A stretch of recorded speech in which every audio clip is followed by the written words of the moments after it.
I'm Michelle. And I'm Lucy. Welcome to the 28th episode of Tudoriferous, the biographical podcast that examines lives in the Tudor era. And today, Don Pedro de Ayala. Man, I gotta learn how to speak like you do. At least get the accents right. I'm the worst at it.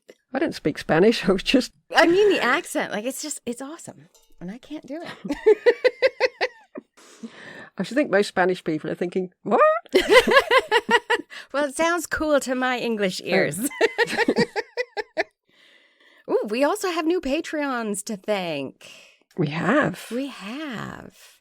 We've got Dark Lady M and Catriana. Thank you so much for supporting us. Thank you very much indeed. Oh, we really appreciate it. I can't even tell you how much we appreciate it. We get so happy when we've got new people that actually join, not because you're subscribing, but just because it tells us that it's actually being listened to and that it's appreciated. And that people want more. Yes. It's like, hey, we may be geeks, but people like us as geeks. Oh, man. Okay, before we get started. Ooh. Yes. You sound excited and you're happy. I'm like, ugh. Oh, no, hang on, that's not it. I've done them. We can skip it. Right. We can say No, that's fine. Got it here. Okay. The quiz. Maximilian. Question number 1. By what name did Maximilian refer to himself in his writing? Maxie, or the White King. The White King. Yeah, I think Maxie was reserved for his daughter. Ah, okay. I don't think it was Maxie to everyone. I don't think he signed himself to Henry as Maxie. Wouldn't that be hilarious? Dear Henners, love Maxie. Question number 2. In 1483, when Maximilian was having trouble finding money for a war... Oh, goodness. Just for a change, that's all of them. What other way did he find to make money? Was that the one where he started expelling the Jewish population? No. Okay. No. Oh, that's, yeah. Weird. This was in... Was that the penny Burgundy, tax? the Low Countries. No. Oh, there were quite a lot, actually. What a rubbish question this is. I'm trying to think of all the ones he fired. I tell you what, ignore that one. I've got 5 here, Okay. and that's too confusing. It was, he debased the coinage. You can cut that one out. Okay. All right. Number 2. In what sort of building was Maximilian held when he was kept prisoner in Bruges? I don't remember at all. You said it smelt nice. The Spice House? Was it? Yes. Yeah. How many questions do we normally do? 5. Oh, right. Oh, we'll have to keep that other one. I gave you 3 answers. Yeah. I was thinking I'd done an extra one. 4. What was the name of Maximilian's fighting force? The Landeslav? I'm not sure if I'm pronouncing that right. They're well, I don't know work out how to give a clue without giving the answer. The basis of the word is knights, but in... I don't know. Landsknecht. Landsknecht. I was close. It's servant of the land, because actually knight, I was going to put it in, but it ended up being such a long episode, I didn't. Yeah, knight has quite an interesting etymology, because it originally meant servant or boy. Really? Yeah, and then gradually it sort of, these words that work their way up. Yes. And it became a follower of the king. Yeah. A sort of fighting follower of the king, and then became part of the nobility. Right. So question 5, what did Maximilian carry around with him in the later years of his life? Oh, his coffin. He did, yes, well done. Well, I think that's 4.5, because that second question was rubbish. It wasn't rubbish, it was the date. Like, Too many possible answers. Not too bad. Not too bad. Yep, very good. On to the episode. Yes. Before we start with Don Pedro de Ayala, we are going to use him as an introduction into diplomacy and diplomats in Europe, because we haven't really spoken about them very much. We are specifically looking at the 1480s to the early 1500s, which is Henry VII's era.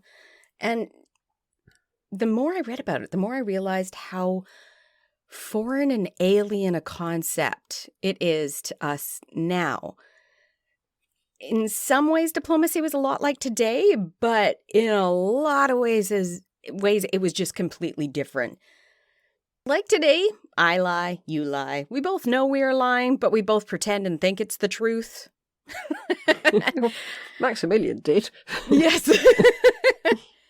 Additionally, there are so many behind closed doors and secret meetings and people who are not officially a diplomat stepping in and making secret agreements. And I started thinking, no, that can't really happen today. No. There's no way that could happen today. And then my husband was laughing at me. Because yes, there are top secrets. I should think there are. Yeah, as more and more documentation is unclassified, especially in the United States, we see that more diplomacy was negotiated in secret personal meetings that technically weren't diplomats than with the actual diplomats and councils. And the one that Jason told me that was glaringly obvious that I should have figured out because of the TV show we just watched was JFK's negotiations during the Cuban Missile Crisis. So his brother went and spoke to some other Russian, but neither one of them were officially supposed to be talking, and the agreement was made without anybody else being aware. And I suppose it doesn't need to be documented. Not at all. Because you're not official. Yeah. So it is most definitely still occurring, and I felt really dumb. Well, I should imagine there's more of it because it's done in cyber world now, isn't it? Where it's probably even harder to keep tabs on everything. Yeah.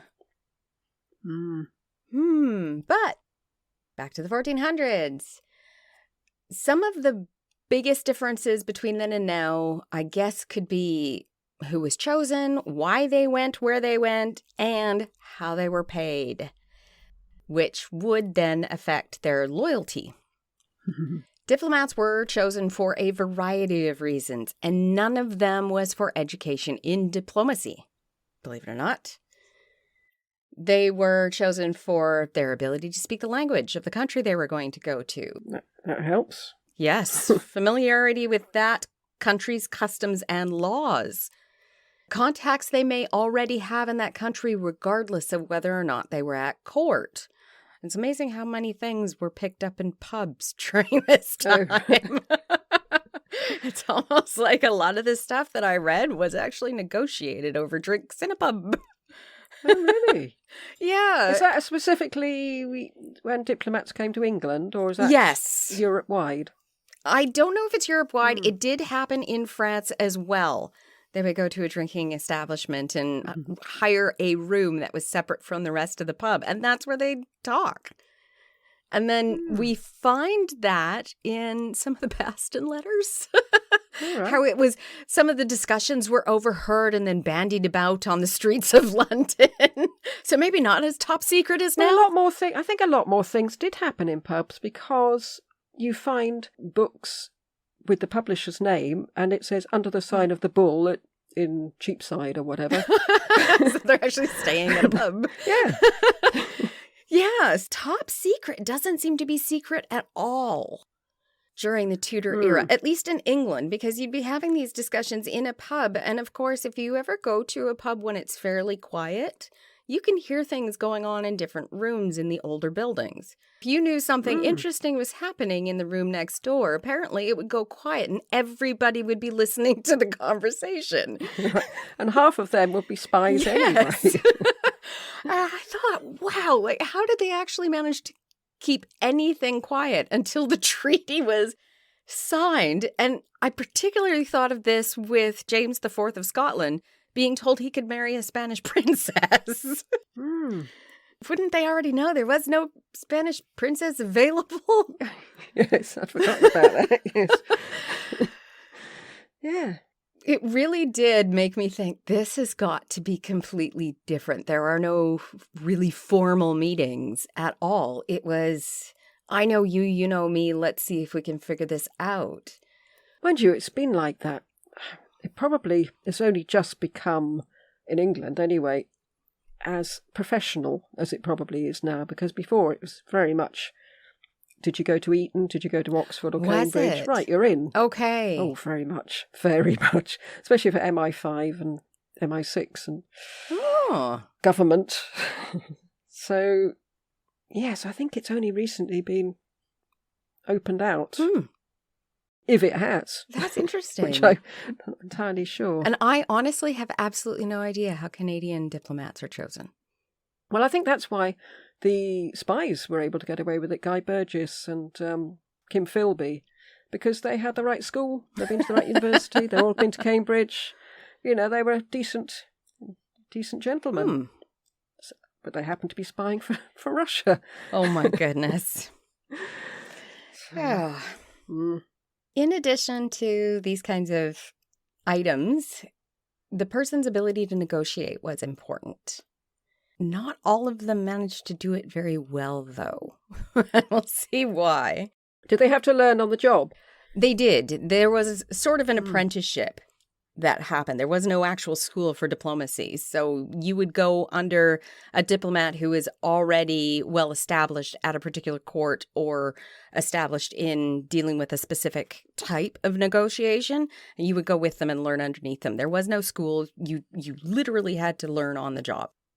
I should imagine that makes a lot more sense, because if I start, each court is going to be different. Yes. And you're learning something in a school. It's going to be very, very different when you get out there. Yes, just like now. Wherever you go. Yeah. You learn something in school and you go to apply it and you realize, doesn't really work. Yeah. Like when we were kids and being told you need to learn math because you're never going to have a calculator with you all the time. Wrong! Yes, they didn't know about mobile phones. One of the biggest items that a monarch had to consider when they were choosing a diplomat is loyalty. And it turns out that's the most important trait, regardless of everything else. Well, there's so much double-crossing, isn't there? Yes, and part of it is because of the problem of being paid. Not all diplomats got paid. And if they did, most of them did not get paid on time. So they might be getting backhanders from the court that they've gone to. They most definitely were. Right. And what's even more surprising is that it was so blatant. We remember Louis XII paying Cardinal Wolsey and Charles Brandon for the wedding for Mary. Cardinal Wolsey, court diplomat, well, he ran the country, and he was getting paid by Louis XII. And he wasn't short of a bob or two back home, really, was he? No. Yeah. Since not all diplomats got paid, or if they did on time, they would supplement their income in their destination country, I guess is a way to put it. In our research, we came across so many instances of diplomats sending letters back to their royal masters complaining about money and the debts they were incurring, and then going around trying to find ways to supplement their own income by advising people in their destination country, being go-between between somebody, like we'll go with De Puebla. He would try to make a connection between somebody who approached him and the king, and he would get paid for that introduction. Oh, right, sort of lobbying. Yes. Fee. Yes. Right. De Puebla specifically often got paid for going over legal briefs before they were presented to court, because he was a very well-trained lawyer. So each one would have to find a new way to bring in streams of income, because more often than not, they were not getting paid, or their pay was not coming through on time. Is it like an ambassador would be now, where they're required to put on lavish dinners and things for their embassy? So would they have to do that? There was no embassy. Quite often they were housed at court, but they were expected to entertain. That was just something you did. But depending on your station in life, you wouldn't always be successful at entertaining people. They're snobs. If people wouldn't come. People wouldn't come. One thing that I found when I was researching diplomats was the number of diplomats that were chosen that were not wealthy to begin with, that ended up going bankrupt in, quote, "in the service of your majesty," end quote, in their resignation letters. Why do people want this job? You were supposed to be able to make money. It was technically well paid by your government if they paid you. So you'd be promised a wage. But there's some people that became fabulously wealthy, and so people would think, well, this is money for jam. I could be like them. Yes. And then those people quite often were supplementing their income with different income streams where they were located. And people who were not good at those independent streams of income, more often than not, they were the ones that seemed to go bankrupt. Yeah, if you don't happen to be a lawyer on the side, I suppose. Yes, or a nobleman who already has independent wealth. Quite often we'll find a lot of diplomats were noblemen who had independent wealth because they could afford to do it without the crown paying them. So the crown would offer them a wage but never actually pay it. And obviously they'd be the ones that the crown would go for because they don't want to pay the money. Exactly. We do find that in a couple of Henry VII's diplomats. If you remember, we had a couple of people saying that they're running out of money in the king's service. Captains of castles and whatnot. Oh, yeah. Yes, common. Very, very common. In this particular episode, we will see this specific issue cause a lot of problems. We have evidence that de Puebla, the official ambassador to England during the reign of Henry VII, was owed over 2,000 maravedì, which is Spanish currency, for 3 years back pay of diplomatic work in England, and he would never get that money. So why did he carry on? Why did he not just say, look, I'm a lawyer, I can get better money than this? In this particular case, loyalty. He was fiercely loyal to Isabella specifically. No. Not Ferdinand, specifically to Isabella. His letters, his state letters to Spain, all are talking to Isabella. He may say, "Your Catholic Majesties," but every so often you get a hint of that he's only talking to a female, which I thought was hilarious. Do you think Ferdinand ever saw those anyway? I mean, we'll find out next time what he sees and what he doesn't, but... Yeah, if Patreon plug, sorry, I'm going to have to say this. We do know that in Isabella's Patreon episode, we did find that if she found a diplomatic dispatch that she didn't want to argue over with Ferdinand, she would just burn it. Make the decision and burn it so he never got to see it. So I can't wait for your Ferdinand episode now to see if any of this actually occurred or if it's just people trying to bump up Isabella from future perspective. But yes, it will be interesting. De Puebla was one of those that was brilliant and was able to supplement his income. He specifically was charging Spaniards that were in England to approach Henry VII and the Privy Council with requests. And those requests included trading licenses, exploration licenses. He had a hand with Cabot, apparently. Oh, did he? Yes. Oh, yes. I remember that. Yes, he was one of the ones that actually managed to get John Cabot to speak directly to Henry instead of going through the merchants that were fleecing Cabot, really, honestly. So he did those introductions. He was also an expert at English law. There are some claims, we do have de Puebla coming up later, so I'm not going to go too far in it, but there are claims that de Puebla was actually the most influential person and expert in English law, including being more expert than the lawyers in England themselves. So had he trained as an English lawyer or had he trained as a Spanish one and... Both. Both. Which makes sense for a diplomat. You would need to know if you're making a diplomatic agreement between the two countries. You would think you'd want to know the legal framework for both countries to ensure that it would work and it wouldn't cross any laws that are already enacted. Yeah. So he was really well educated. De Ayala, not so much. Loyalty became a real problem if and when, and I do say if, the diplomat managed to ingratiate himself to the monarch of the country he was diplomatically placed in. If the monarch became fond of the diplomat, they would often pay them through sinecures. which are positions that require no work but still get a paycheck. Mm. So you can imagine if all of a sudden you're getting paid more from the monarch that you are visiting. And you're not getting paid at all back home. Yes, loyalty becomes a big problem. Mm. So everybody knows. Which you think would inspire them to pay the diplomats properly.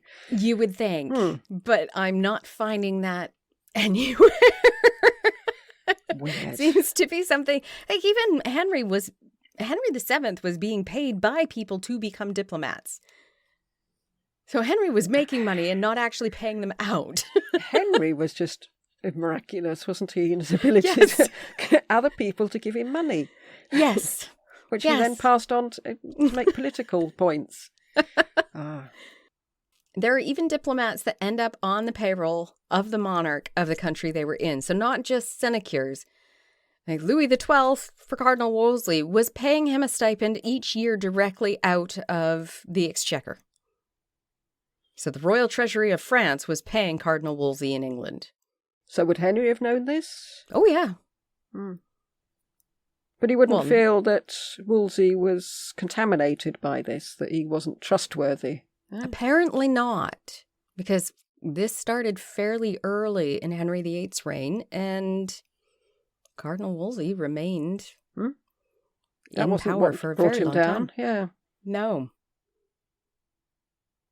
There are also cases, and we will talk about one today, that the monarch continued to pay that diplomat when they were transferred to another country or went home in the hope that they would ensure. I can imagine that would be quite handy, wouldn't it? Yes, it would.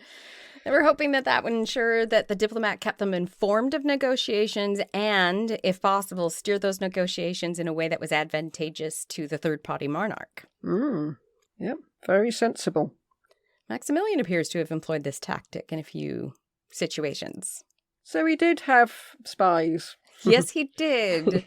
Although, I don't know if you could call them spies when they're very openly getting the money and Henry was aware of it. Does that make them a spy? No. No, I think you have to be a bit secretive. I really don't know. The flip side of these relationships are also true. The monarch of the country a diplomat was assigned to could eject the diplomat or demand they be recalled and replaced if they didn't like it. So there you're looking at these diplomats that are being sent to a country trying to further ingratiate themselves to that country's monarch, not only for their money, but also to ensure that they had a position.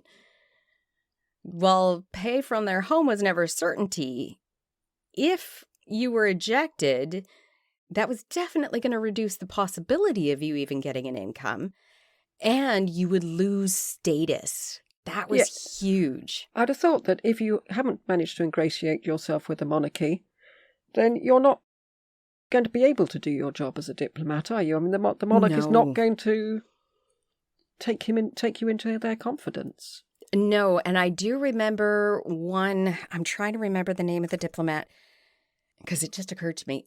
In Elizabeth's reign, she ejected one diplomat because she didn't like his attitude. And he went to another country where he was a sub-diplomat and spent the entire time raging about how horrible Elizabeth was rather than doing his own job. And everybody in England was worried that he was going to be taken seriously and that would damage diplomatic relationships with France, because that's where that diplomat ended up getting sent to. It never did. The guy was just sort of deemed to be ranting. Yeah, I think if you've only got one topic of conversation, people will quickly pick up on that, wouldn't they? Yes. So it's a strange dichotomy that you want somebody who's fiercely loyal to you, but you're putting them in a situation where they're going to get paid by somebody else. And if they want to be successful, they have to be able to really ingratiate themselves with that particular monarch. And how do you do that without being more loyal to that monarch than yourself that has sent them there? It really does put them in an awkward situation. Yeah, I don't see how it works. I don't see how it works either. And when you look at some of the treaties, it's almost, you start wondering, like, were you really fighting for your monarch there? because that did not turn out well for the monarch who had sent you. There are a few treaties like that. Thankfully, we don't have to talk about any of those because England did quite well for themselves. I think Henry was quite a canny old soul, wasn't he? Yes, really? He was. Now, on to Pedro de Ayala. Yeah, I'd forgotten about him. Now that we understand what's going on. I really wanted to put that in to tell you that what he was doing was not considered illegal, immoral, or in any way unusual. But you say you said he was a scamp. He is a scamp. Oh. Well, some people say scamp, some people say horrific person. Right. Don Pedro López de Ayala was born into the Castilian noble family of the Counts of Fuensalida in Toledo. And I apologize. I'm sure that's not how you pronounce it. We do not have his birth date, nor any information about his younger life at all. We only find out about him with his first posting as a sub-diplomat. I should imagine that's fairly normal for the time, isn't it? Yes, especially when you're a younger son. Oh, yeah. Hence why he is a diplomat. Like most other diplomats, De Ayala moved around to different courts depending on the treaties that were being negotiated and the relationships changing between countries. Quite often, if you were at war, you would extract your diplomats before you declared war. Yeah. Or they'd declare it on the boat. Goodbye, we're at war now. Well, otherwise they're going to be held hostage, I suppose, aren't they? Yes. There does not appear to be diplomatic immunity at this point. Right. I didn't find that anywhere, and there are numerous accounts of diplomats being arrested and held, and I found one case where they were executed. So no diplomatic immunity. It was not a safe profession in most cases. De Ayala's first diplomatic assignment was to Portugal in 1493. So he was the sub-ambassador below Don Garcia López de Carvajal. Okay.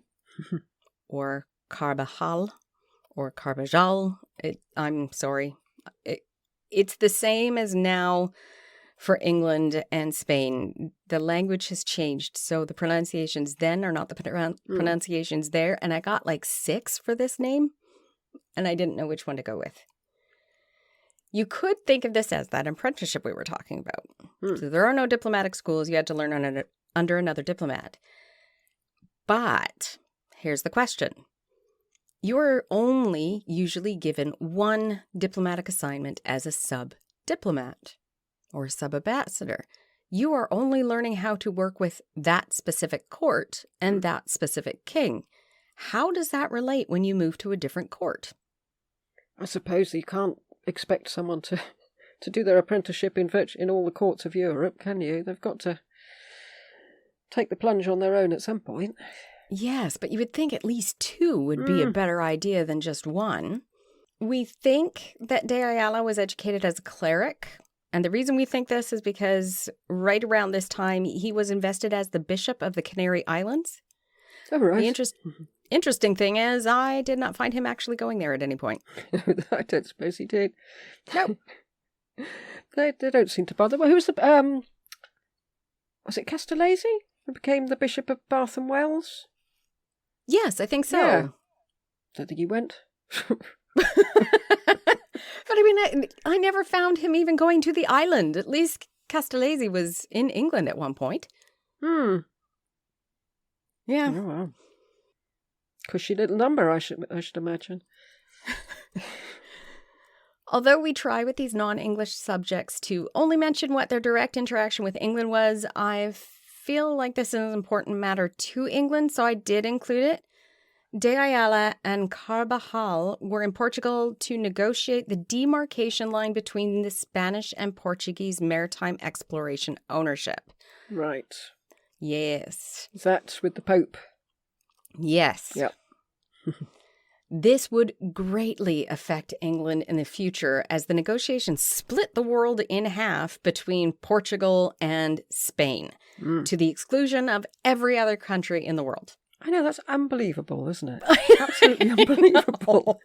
So they had no right to it anyway. And the fact they got it ratified by the Pope. Yes. Luckily, Henry thought, yeah, to hell with that. I'm not taking any notice of that. I'll send Cabot out to go and hover by a country for a bit and then come home again. Yes. It really didn't make sense to me whatsoever. It still doesn't. I doubt I'll ever understand it, other than the fact that they gave a lot of money to the Pope. But how they thought it was going to be enforced, I really don't know. And an awful lot of the world speaks Spanish. Yeah. So it did work. It did work. Yeah. It's in this negotiation and the state papers for Portugal that we find a little mention of what De Ayala might have looked like. It's diplomatically glossed over everywhere else because people liked him, but King John of Portugal didn't. And he made fun of De Ayala for his limp, which was apparently quite pronounced. But it didn't affect him when he was on a horse. Huh. That makes me think it was a leg issue, either a defect or an injury, rather than a spinal issue. Because if you were on a horse and you were just as good as anybody else at jousting, that makes me think it's just the leg that has a problem. Well, Richard III was all right on a horse, wasn't he? He had Yes. scoliosis. Oh, yeah, he was. Don't know, but it doesn't I don't seem know. very nice to laugh at someone's limp. No. I think we're very much in Tudor times, aren't we? Yeah. Yes, very Tudor times. And to do so in a state paper that we can find now. Ooh. Unbelievable. De Ayala and Carbajal, oh, I'm so sorry, did not manage to finalize the deal, but they did lay the groundwork for the next embassy to complete that transaction. If they hadn't done what they had done, it still probably would not have managed to be agreed upon. De Ayala was not the first diplomat sent to Scotland, so there's quite a bit where we don't have any information. But the diplomats that had visited Scotland were all short visits bringing gifts in an attempt to turn James from Perkin Warbeck. They not only failed to bring this about, but they were so disliked that James required them to attend Perkin Warbeck's wedding to his cousin, Lady Catherine Gordon, and then were sent back to Spain. Sort of a slap in the face. You want me to get rid of him? No, you are going to witness him marrying my cousin, and then you're getting out of my country. They came to buy him, didn't they? Yes, And they did. The French, the Spanish, who was it? Bishop Fox? Yeah, he was sent up. Yes. And there was this bidding war for Perkin. Yeah. And it never happened. He is such a huge part of this season, isn't he, Perkin Warbeck? He just comes in everything. He really is. He is. He pops up absolutely everywhere. I had no idea when I used to walk past the pub in Taunton that Perkin Warbeck. He was so massive. Wow. James did send gifts for Isabella and Ferdinand, but refused to concede to any of their requests, even though he was already adamant that he wanted a Spanish princess for a wife. Yeah, when he chucked out the Spanish ambassadors, was that after he discovered there wasn't a princess for him? No, Oh, he right. still doesn't know. He just really, really did not like them. And I sort of get it. You've got Isabella and Ferdinand. Most of the diplomats appear to have come from Isabella's court, which was very, very pious and regulated. And Scotland does not appear to be that way right now. No. And they were probably complaining about the cold. Cold, the wet, it's damp. Because Perkins, the people who went up with Perkin were complaining about the beer as well, didn't they? So Yes. The Spanish diplomats did continue to keep coming, but they were all very short-lived visits to Scotland court, but none of them could get on with James in a way that would result in a long-lasting resident diplomat. maybe James didn't realise that was part of the deal. He did, because he had permanent resident French diplomats. Oh, right. He just didn't like any of the Spanish ones. But I suppose there was the old alliance, wasn't there, with the French? Yes. Don't know. Perhaps they were just unpleasant, the Spanish ones. I don't know. I'm not sure. I mean, individually, not as a nation. When we see what happens with De Ayala, I think you can see why the other ones weren't successful. We did just mention resident diplomats. A resident diplomat is one that got along well enough with the monarch of that country to remain for a long-term basis, and they were considered resident diplomats. That's where they were stationed. And usually they would stay there for years on end, decades in some cases. The diplomats who went to Scotland did, however, report back about James's interests and personality, which may have helped with De Ayala later. Dr. de Puebla, a future victim of this podcast, was at this time the official and resident diplomat in England. I don't think that's for his personality. I think it's for the negotiations that needed to occur between Spain and England. Mm. He was ordered by Isabella to arrange peace between England and Scotland so that Henry could join the Holy League. We're back to that. Yeah, I know. You think, well, why is Isabella organising peace treaties between two completely different countries? Yes. Because she was very adamant that the Ottoman Turks were coming. Yes. We need you. We need you. In order to do so, a Spanish ambassador was required to be in Scotland. De Puebla was a resident ambassador in England. He needed somebody in Scotland that dispatches could go between and they could actually get somewhere. Otherwise, he was spending months in Scotland and then months in England. And you're losing those relationships the longer you're away from people. It doesn't work that well. Quite a long trek backwards and forwards as well, I'd have thought. Yes. De Puebla makes the fatal mistake, I think, of deciding, okay, I'm going to handle the English side of the peace negotiations, but I need an ambassador in Scotland to handle that side. Neither of the subject monarchs were keen on the idea of the marriage between Margaret Tudor and James IV. James didn't want her, and Henry didn't want to give her to James IV. He definitely didn't want her, didn't he? He kept saying, just listen to me, I don't want your daughter. Yes, I want a Spanish daughter, not yours. Because of this, Isabella and Ferdinand had to really consider who they were going to send, because if it was another short-term visit, it would never be successful. So based on those reports of James's interests and his personality, they choose Don Pedro de Ayala. This backfired for de Puebla so spectacularly. We spoke earlier about how diplomats were chosen. Ayala was chosen because of the reports on James' personality. None of the ambassadors succeeded in becoming influential with James, but none of those ambassadors were noblemen. Right. Not that I could find. So the first thought is, okay, we need somebody with status. He is a part of the family of the Counts of Fuensalida. Maybe that will work. He also likes to do the same kind of things James does. He likes to gamble. He likes to hunt. He likes to drink. James earlier had barely entertained Scottish diplomats' presence except to accept the gifts from Isabella and Ferdinand. You come in, you give me stuff, you get out. That was it. De Ayala was sent. From all accounts, he was impetuous. He gambled like crazy, loved to hunt, partied all the time. Sorry? They all gambled a lot, didn't they? Not really in Spain. The Spanish court under Isabella, gambling wasn't a huge... Yeah. Now, I just came across a debt of Henry VII. It was in one of his account books.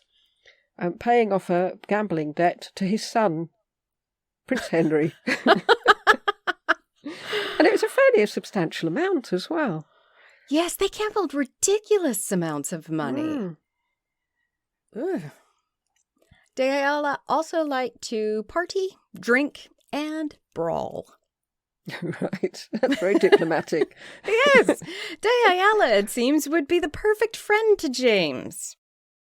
When he arrived in Scotland in 1496, he immediately began to ingratiate himself with James by, and this is where we get the idea of exactly what he was like. Within a week, he was joining James's raiding party against the border towns of England. Right. Did he not understand the remit of his job? You're supposed to be making peace between them, not joining him in for the booty in the battle. But he did. And his poor staff. So diplomats didn't go just by themselves. They would bring and pay for their own staff to join with them. And De Ayala made them come with them on the raids. Most of them were killed in the Oh, skirmishes. good grief. That's a bit more than scampage, I think. Yes. But it just seems, with the way they were joking and laughing, it almost is like they were taking it on as a game. This is hilarious. Apparently, they were raucous the entire time, drinking every night in between the raiding skirmishes. Grief. It's such an odd thing to do. This invasion is still rather famous, apparently. It's known as the Raid of Elam. All right.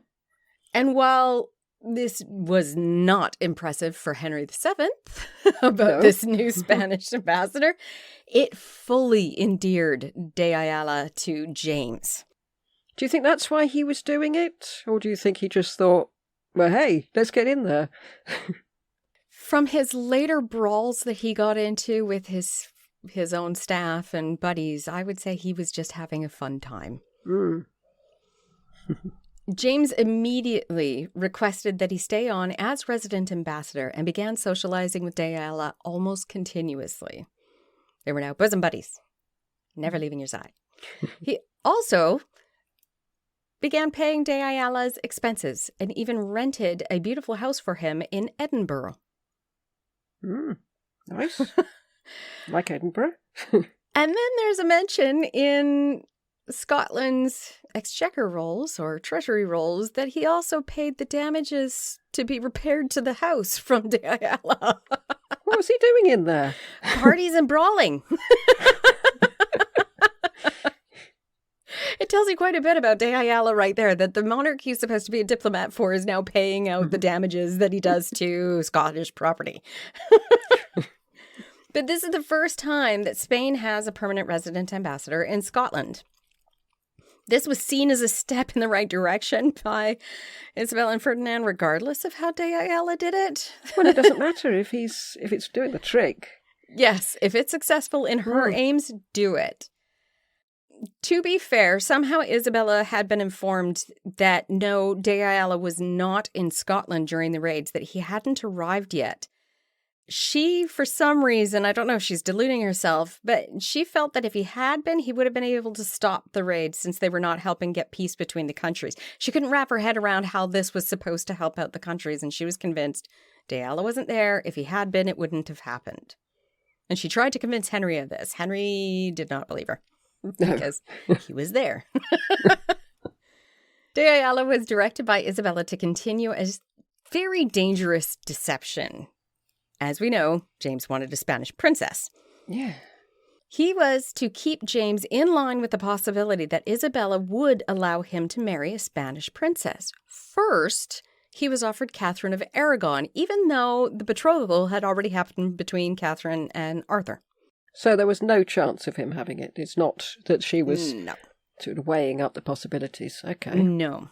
And once everything was signed and Catherine was basically on her way to England, she switched him from Catherine to Maria, the other youngest that would eventually marry the King of Portugal. So there were Spanish princesses. It's not as if that she was just making one up. No. They were there. They just weren't actually available. Correct. They had already had negotiations and treaties in place with England and Portugal, but he was not to know that. He obviously didn't have all the spies that Henry had, because Henry would have known that. Henry did know that, which makes me wonder about Scottish diplomacy. Scotland was not a wealthy country at this time. No. Which makes me think he didn't have the money or the wherewithal to have diplomats in all these different countries. But you'd have thought that Henry would have told him, because if Henry wanted... Oh, he didn't want him to marry Margaret, did he? Yeah. So he would have kept his mouth shut. But he did later, didn't he? Because he kept pushing her. Well, he eventually did. Yeah. But that was Isabella as well, wasn't it? Yes, it was. Yeah. Pushy, wasn't she? She was bossy. At this point, from the State Papers of Spain, we can see that Isabella really didn't want James. She just wanted him out of the way. So whatever De Ayala could do to keep him busy, out of the way, and find some sort of peace, she was willing to turn a blind eye to what he was doing, which makes me also remember Pope Alexander.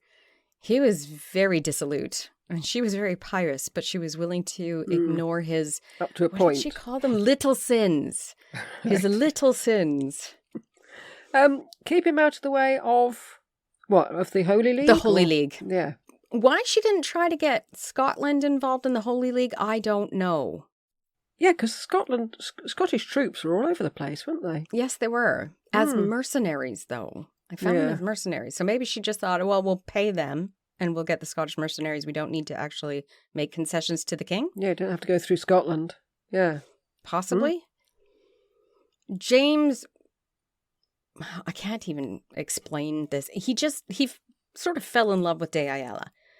He began listening to his advice about Perkin and basically being swayed by De Ayala, regardless of what his own counselors were saying. Seems like De Ayala really managed to sort of push everybody else out of the way and really influence James. And what was De Ayala saying about Perkin? That he was not the English king, that he was going to bring down Scotland with him as he fell, that look at all the money you've spent on him and absolutely nothing's come about because of it. So that's why James was suddenly anti-Perkin. Yes. And lost interest in him completely. It looks entirely to be De Ayala. Oh, blimey.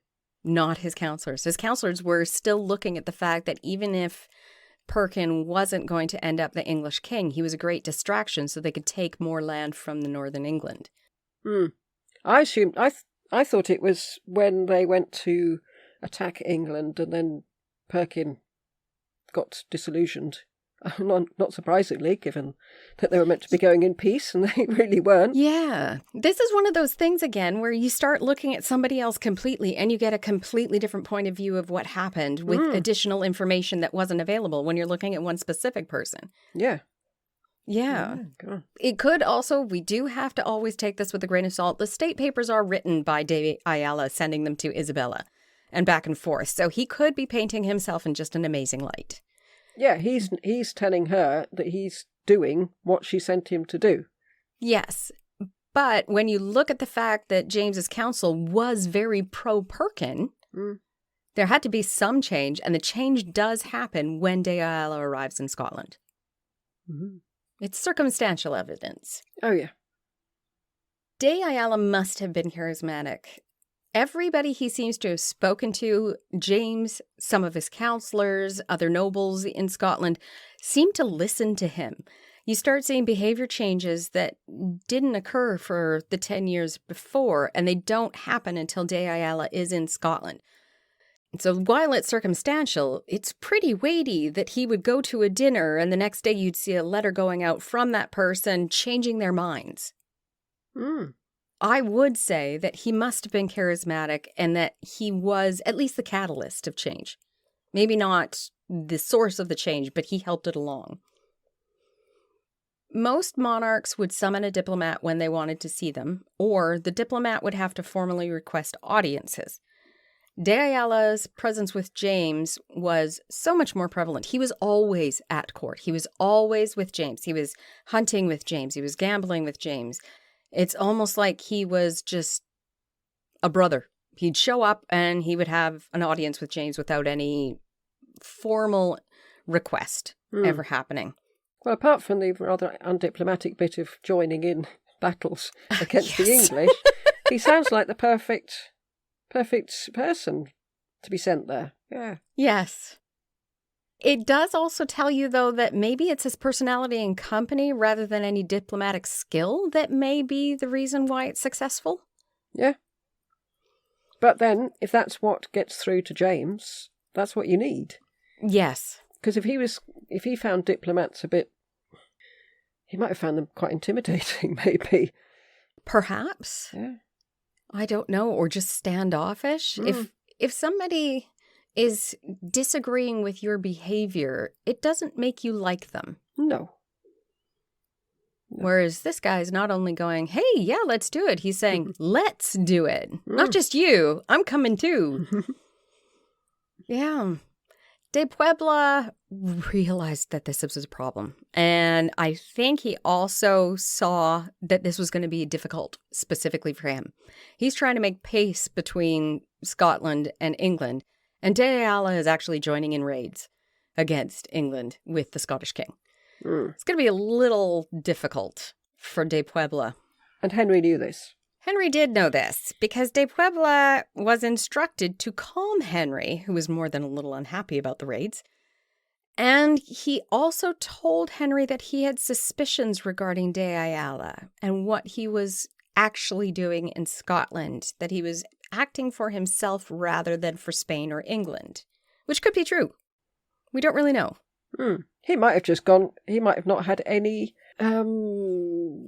feeling at all about the job. He might have just been sent there because he was the right personality, the right nobility, and just thought, oh, I like this bloke. Let's just have a really good time. Yes, but then there's De Ayala, who also looked at the things he was seeing from De Puebla, because De Puebla they were having to write each other back and forth, trying to start this negotiation. Sanctimonious is one of the words De Ayala used. So yes, they are not best friends. And this does not start off their relationship very well. In fact, there's almost a 10-year feud between the two. Yeah, I knew that it didn't get on. Yes, I had come across that on several occasions. They both tried to take each other down every chance they could. And this was De Puebla first trying to take him down through Henry. You've got to get him out of Scotland. So here I've requested this person come to Scotland, or I've requested a diplomat to come to Scotland. This is not going well. Henry, get him recalled, get him recalled, get him recalled. So he's trying to destroy De Ayala's entire career. And did Henry get in touch with Isabella and say, take this man away? Yes, which is why De Puebla was then given instructions by Isabella saying, you need to calm Henry. We finally have somebody who's actually been invited to be a resident diplomat in Scotland. You need to work with him. Whoops. I can't imagine De Puebla was happy with that. God, he must have been furious. De Ayala began negotiations then with Richard Fox, the Bishop of Durham, who was representing Henry, because it looks like he refused to talk to De Puebla. Like, oh my goodness, the two Spanish diplomats are not willing to speak to each other. So I'll go past you and go to Richard Fox. So it was that way. Ayala didn't want to speak to De Puebla rather than the other way round. Both. Both ways. De Puebla did not want to deal with De Ayala. De Ayala didn't want to work with De Puebla. And because they needed to do this negotiation, De Puebla was furious that Bishop Fox went because this was his position, this was his job, and he's losing face. I'm assuming that James probably stepped in and said, nope, De Ayala wants Bishop Fox because he's following everything De Ayala is saying. So now Bishop Fox goes up there to do the negotiations. But they must have been laughing stock. I mean, amongst other people in both courts. I don't know. Two diplomats from the same country that can't get on. At all. And very vocal about the fact that they don't like the other person. So they're even undermining themselves, I think, at the same time as they're supposed to be doing all this. The negotiations with De Ayala and Richard Fox didn't progress, but not because of any failure of them, but because James still was unwilling to give up Perkin entirely. Bishop Fox wanted him to catch Perkin, or at least hold him, and then hand him over to Henry. And James wasn't willing to do that yet. John Leslie provides us with our first description of De Ayala during these negotiations. He says in Scots, so this is as close to English as I could find, that De Ayala was pious, cunning, prudent, and wise. Although, honestly, I don't see any of those traits anywhere in his description. No, that's not the image I'm getting at the moment. Not at all. Ultimately, though, De Ayala was successful in Scotland regarding Perkin. Perkin was expelled. He was not given to Henry, but he was expelled without all the support he was promised. Was he expelled, or was he... Because he was given a boat, wasn't he? He was given the Cuckoo. Yes, but the Cuckoo turns out not to be a Scottish ship either. Right. James would only give him an impounded French ship rather than providing him with a Scottish one. And he was expelled. He was told he could not stay in Scotland. Right. I thought he was just sort of ushered out and, being told, right, leave now. Yeah. I'm not going to make a big thing of it, but just leave the country. Yeah. Yes, but not because of anything that Perkin seems to have done. It seems to be the influence of De Ayala saying, look, this isn't good for Scotland. You're spending a ton of money. You're not getting anywhere with this. And James listened. So while he hadn't succeeded in peace yet, he had at least gotten Perkin out of Scotland. And then James decided to gather forces and head to Bishop Fox's own castle at Norham. Oops. Yeah. And De Ayala was there. Oh, God. He and James were gambling and betting on the outcome of the battle. And that's very well known because James lost and had to pay him the money. Was Bishop Fox there at the castle? No, Bishop Fox was not there. Thankfully, could you imagine? That would be even worse. But the fact that you've got a Scottish ambassador and James gambling on other stuff and then saying, I bet you this, that you will not succeed in taking the castle. It's just too big. Oh my goodness. So was it the bet that caused the raid? Did No, you say, no. I bet you wouldn't, you can't do it? And James said, I bet I can. And then went off and did it. They were already already besieging the castle when the bet came about. Because that would be terrible, wouldn't it? He only did it because of a bet with De Ayala. He didn't just join the raid, he instigated it. No. Later that year, De Ayala helped with the negotiation, and it worked. He managed to arrange a 7-year truce between England and Scotland in September 1497 as the commissioner to the Scottish king, which means he was in charge of the negotiations, not a Scottish diplomat. He had supplanted the Scottish diplomats. Yeah, I didn't see the point of that then, but yes, that's quite a thing, isn't it? It's huge. Absolutely huge. This is not normal. I could find nowhere where a third-party diplomat actually runs the diplomacy. Quite often they will be there to give advice or to witness or to make suggestions, but he was taken over the full negotiations for a king that was not his, which is an honor to him, but at the same time, where's your loyalty? Slap in the face for the Scottish ones as well. Yeah, but nobody seemed to mind in Scotland. That's the thing. That's why it makes me think he's charismatic and more of a scamp, because he was hanging out with all of them, going to the parties, drinking with them, having a great time. Maybe none of the Scottish courtiers wanted peace with England. Possibly. They were there. There were Scottish diplomats there, but they were not the ones speaking. It's really, really interesting to read the state papers going back and forth and seeing how much comes out of De Ayala and not from a Scottish diplomat. It's strange. This was the treaty that required the kings not to harbor the other king's rebels, specifically Perkin. Perkin had already left. Yeah. So now he's not in Scotland. So this just prevents him from coming back to Scotland. He was on that weird bit where he sort of disappeared for a while, didn't he? And he was somewhere in Ireland. We think he's in Ireland. Yes. Yes. De Ayala also managed to add in the treaty that Isabel and Ferdinand would be able to arbitrate disputes in the future. Okay. Which is also different. Yes. Basically, that makes him the arbiter. Yeah. Because he's on hand for Scotland. Yeah, I can't quite see how that sort of got through. A third country. Yes. With their own interests, now arbitrating feuds between two other countries. I think when I was reading this, I was trying to wrap my head around it. James was now firmly friends with De Ayala, so he trusted him. I trust that you're going to negotiate in my best interest. Why? He is not a Scottish. I don't know, but that seems to be where they're at. And then you've got Henry on his side, who is, at this point, they still have not finalized Catherine and Arthur's wedding. So I could see him being willing to make this concession to further ingratiate himself with Isabella and Ferdinand to get Catherine. Yeah, that side seems logical. Yes, the James side, still not sure. Later in 1498, so a year later, De Ayala again negotiated additions and extensions to this treaty. He again headed the diplomatic group that went to England to do the negotiation. Now, De Ayala and De Puebla, as I said, were already at odds, each attempting to outdo each other in any way they could. De Puebla hated De Ayala and his actions. I'm not surprised. No. I mean, he's undermining the whole system all the time.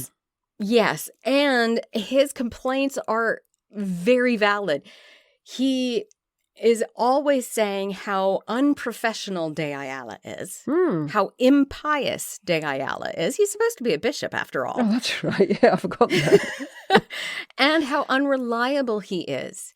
He's supposed to be helping De Puebla with a specific task, and he keeps going off on other things and not helping De Puebla at all, which I think is more along the lines of De Ayala saying, I'm going to get you in this way. I can't out and out smack you across the face, but I can at least stop you from getting what you're charged to do with by Isabella. Yeah. This would not have been too huge a problem with them not getting along, believe it or not, as long as De Ayala stayed in Scotland, which he didn't. Right. James sent him as the Scottish ambassador to England, with a single Scot joining him named Andrew Foreman to give gifts to Henry. So now he is the lead Scottish ambassador being sent to England by the Scottish monarch, even though really he's the diplomat for the Spanish monarchs. Into where De Puebla presumably already looks at it as its own little kingdom. Yes. Okay. Well, let's lighten the blue touch paper. Yes. This would have been the first legitimate entry for De Ayala into England. But it is his first meeting with Henry. They met November 25th, 1497, and Perkin was there as a prisoner. Henry had him by now. Oh, of course, yes. Perkin was brought in for De Ayala to see. Well, presumably, did they know each other? They would have, yes, because Perkin was at court with James quite often. Yeah. I don't have 100% evidence, but on the same days, they were at court with James. So I would assume, since they're both there with James, they would have been both in the same room at some point. De Ayala then returned to Scotland, but came back to England in May of 1498. At this point, he was still saying he was the ambassador to Scotland and was only in London for business. And then he began networking with the diplomats in London. So London is very influential at this point in time, mostly because of its wealth. Yeah. There are diplomats from practically every European country in England. And he starts meeting all of them, and schmoozing is the only word I can say. Well, he sounds like a good schmoozer. Yes. There are reports of parties, of gambling, of hunting trips with all these diplomats. He's really making friends with everybody he can. So was Puebla not... He wasn't doing that? No. Puebla was, first off, not at the same social status. He was not a nobleman. And that would make a big difference to them. Yes, because all the diplomats, well, most of the diplomats that were in England were noblemen. You would want to associate with people of your own class. And De Puebla wasn't that, whereas De Ayala was. And apparently he had enough money to entertain a lot of people. Okay. This schmoozing could be for several reasons, but some of the papers, it makes it appear that James just didn't like the ambassadors from the other countries and kept sending them back after a short stay. Scotland did not have a large diplomatic community because of this. With James not enjoying having them around, they just kept leaving. I think this may be the first and only time De Ayala would have a chance to really network with a bunch of diplomats. So James just not trust foreigners? He just didn't want them in his court in case they were up to no good? I can't answer that. I don't know. I just see that there were only 2 resident ambassadors in Scotland. One was France and the other one was the Netherlands. I'm not sure why. Trade? Maybe. Yeah. But I didn't go too far into that because I was focused on De Ayala. So because Scotland didn't have a large diplomatic community, I think that may be one of the reasons why he started doing all that networking in London. In London, his career could flourish in a way that it never could if he stayed in Scotland. Yeah. Yeah, I mean, if you're a diplomat and you've got no one to diplomat with, you're not... Yeah, you're not really a diplomat. Yeah. You're just a playboy. That's it, a playboy. That's what he is. He did like the ladies. Did he? Well, playboys, yeah, in playboyness, you don't normally brawl and trash the place, do you?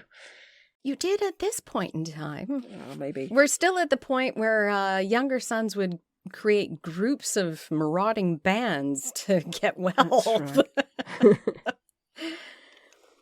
So once in London, De Ayala decided he was going to stay in London. There was more to offer for him in England. Scotland was not as wealthy as England. The accommodations were out of date and not as comfortable, according to De Ayala. The wine was apparently better in England and flowed more freely. The manners Nobody likes the alcohol in Scotland, do they? No. The manners of England were considered to be more cultured, though it seems more cultured really meant that they were more like the manners on the continent. And how much of this was just rubbing it in De Puebla's face? Just saying, I'm here. That has to be part of it. De Ayala managed to endear himself to the other diplomats as well. He even was requested and did approach Henry to retain the Milanese ambassador as a resident ambassador when he was going to be sent back, and Henry agreed and changed his mind and kept the Milanese ambassador. So he was already slightly influential with Henry within the first couple of months. That had to have put De Puebla's back up. I would have thought so. How close was De Puebla to Henry? Not very. In fact, there are jokes about him. So De Ayala's just muscled his way in. Yes, in two different ways. He's now influencing Henry, but he's also taken the money for that. That would have been an introduction that De Puebla could have gotten paid for. So he's hitting De Puebla in two ways right there, in one action. James was obviously missing De Ayala's company. He repeatedly wrote to De Ayala asking him to return. So yes, they were friends. My best friend has left. First, just to be with him, and then later to advise him on the proposed marriage to Margaret Tudor. James wanted him in two ways. He wanted him as a friend, but he also wanted his diplomatic ability and his advice, which again, he's not listening to his counselors. He wants De Ayala to come tell him what to do. Yeah, it's such a weird situation. Is it just because the counsellors are telling him things he doesn't want to hear? And De Ayala tells him things he does want to hear?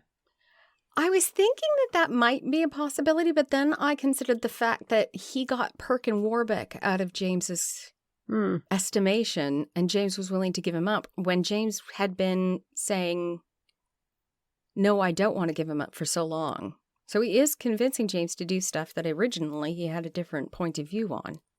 Well, it's quite humiliating for James because he's married Perkin to his cousin. Isn't it? James's cousin. Yes. And that's puts him in a difficult awkward position situation. saying, yes, actually, he's not who I thought he was. He can go. Except he's family now. Yeah. De Ayala's responses to the letters... Okay. I couldn't find anything from De Ayala's responses to James. Those were not kept. The only reason that we know he did respond is because James is replying to comments that were made. You know how you can see in a letter a response? So it appears that they could be somewhere. I'm hoping that they are somewhere and they just haven't been digitized yet.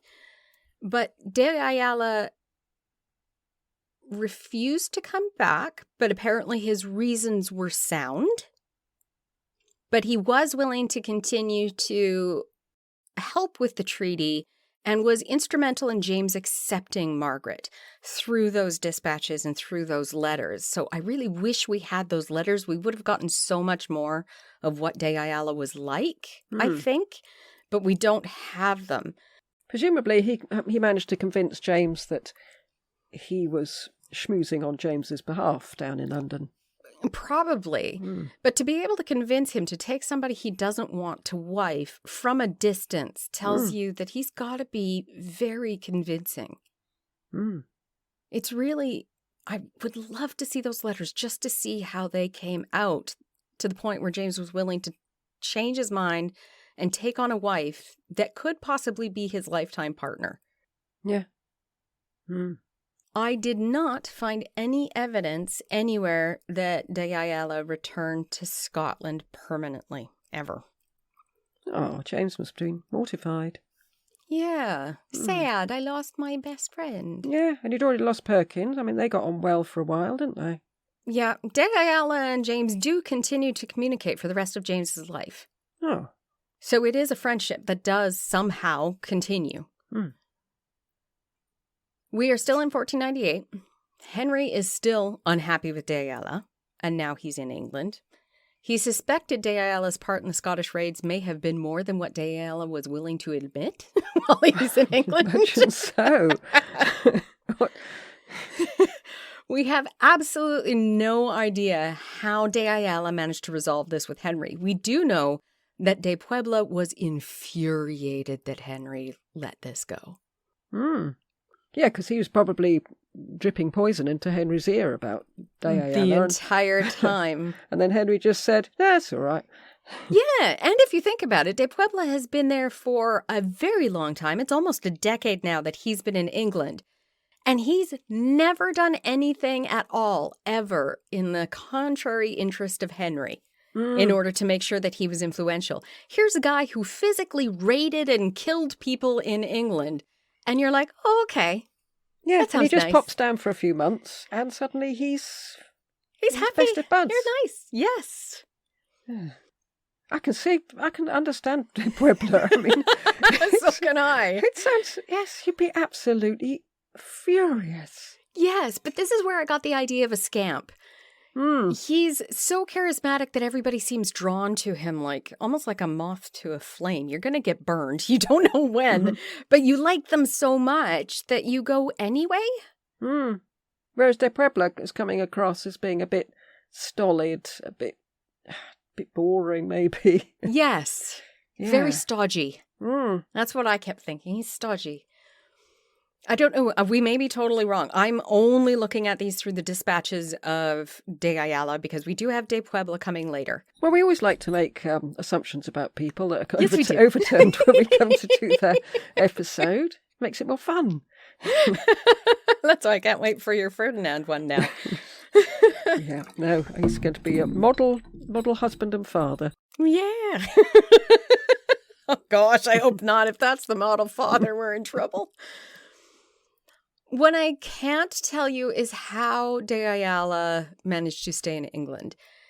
He somehow managed to convince Henry that he had credentials for remaining as an ambassador in England. Is he Scottish or Spanish now? He is Spanish still. Right. We know that he had credentials because Henry accepted him as a Spanish ambassador, and that usually required a writ from the monarchs of the origin country for all ambassadors. You couldn't just show up and say you were an ambassador. But was it normal to have two ambassadors from the same country? No, unless they came as a team or were requested by one ambassador to have somebody as a backup. No. They are most definitely not a team. Yeah, Henry accepted him as an ambassador for Spain, not Scotland, for Spain. He was now a Spanish ambassador in England. De Ayala loved this. For one thing, he found it easier to undermine and tease De Puebla when they were in the same country. There were other Spanish representatives at court. They were not ambassadors. They were there for trade negotiation, which is usually a merchant, a Spanish merchant, coming and wanting to do specific trade. But they are technically representatives of Spain. They were under the impression that De Ayala was in London for his health, not as a diplomat, but he was acting as a diplomat. So yeah, I don't know why he's so influential other than his personality. Polydor met him at this time and commented that De Ayala was clever, but not a scholar. So it's a different sort of clever. Yes. Cunning. Yes. Henry appears to have enjoyed his company. It makes the world a difference, doesn't it? I mean, we've said, how could Perkin have got away with what he did for so long? People liked him. Mm-hmm. It makes all the difference. And if people Yes. don't like De Puebla, Well, Henry was willing to talk business with De Puebla, but he kept his company with De Ayala. Mm. And he probably told De Ayala things he didn't tell De Puebla, because they were drinking Buddies. and gambling together. And Yes, especially when the drink starts flowing. yeah, was off guard. He'd hear all sorts of things that De Puebla's not going to hear, isn't he? Yes, he is. And he's going to have more company with courtiers than De Puebla would. Yeah. Because De Puebla was still having to put in the formal requests to meet with Henry.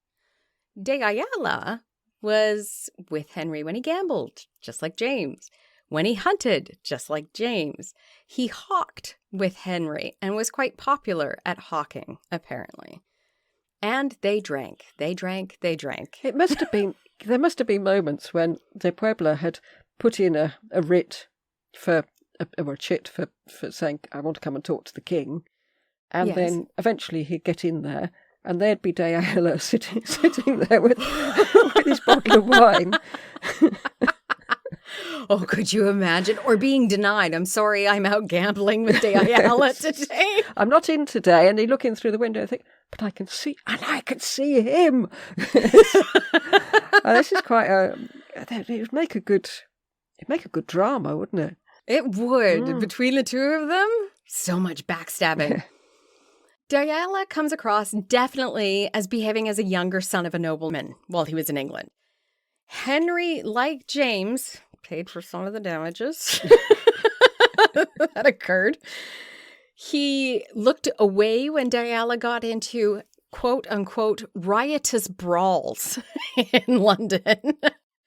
De Ayala's staff that were killed in the raids had been replaced by some Scots and more Spaniards, and Henry even bailed a few of them out of jail for De Ayala when they got themselves into trouble and arrested. Extraordinary.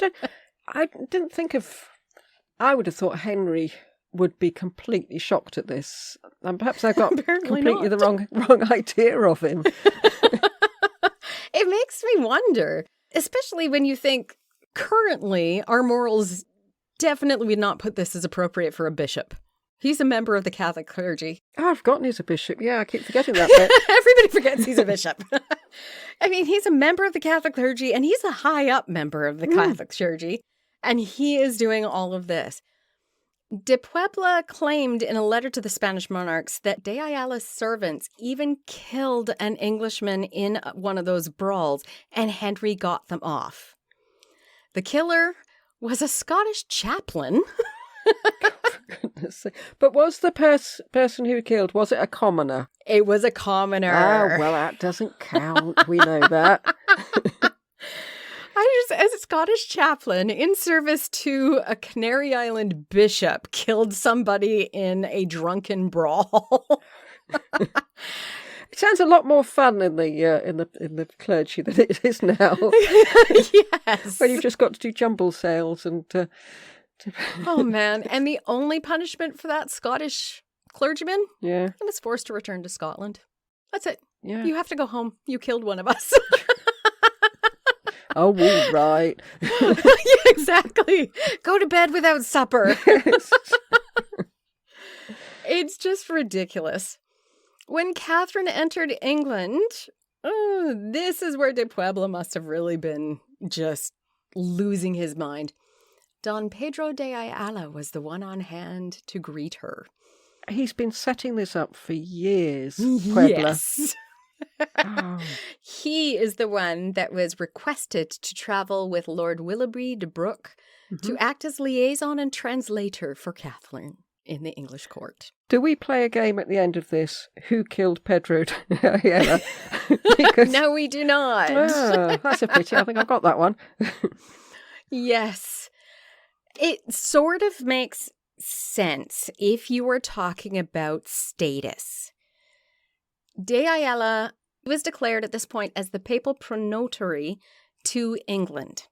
That means he is the papal representative at the English court. So he's representing Spain, Scotland, and the Pope now in England.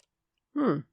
Technically, Dr. de Puebla was the official ambassador to England and should have been the one to greet the princess. But Yeah. De Ayala was a nobleman, a clergyman, a representative of the Pope, and a representative of multiple... Yes. This is where we find out the two reasons why de Puebla was not liked. Okay. He was a doctor, which means he's educated. He was a converso. No. Oh. He is full Jewish. He never converted. Oh, right. Is that why he's not liked? That's why he's not liked. Well, that and he's poor. So poor that there are jokes that he only shows up to court at dinner time so he can eat. Hmm.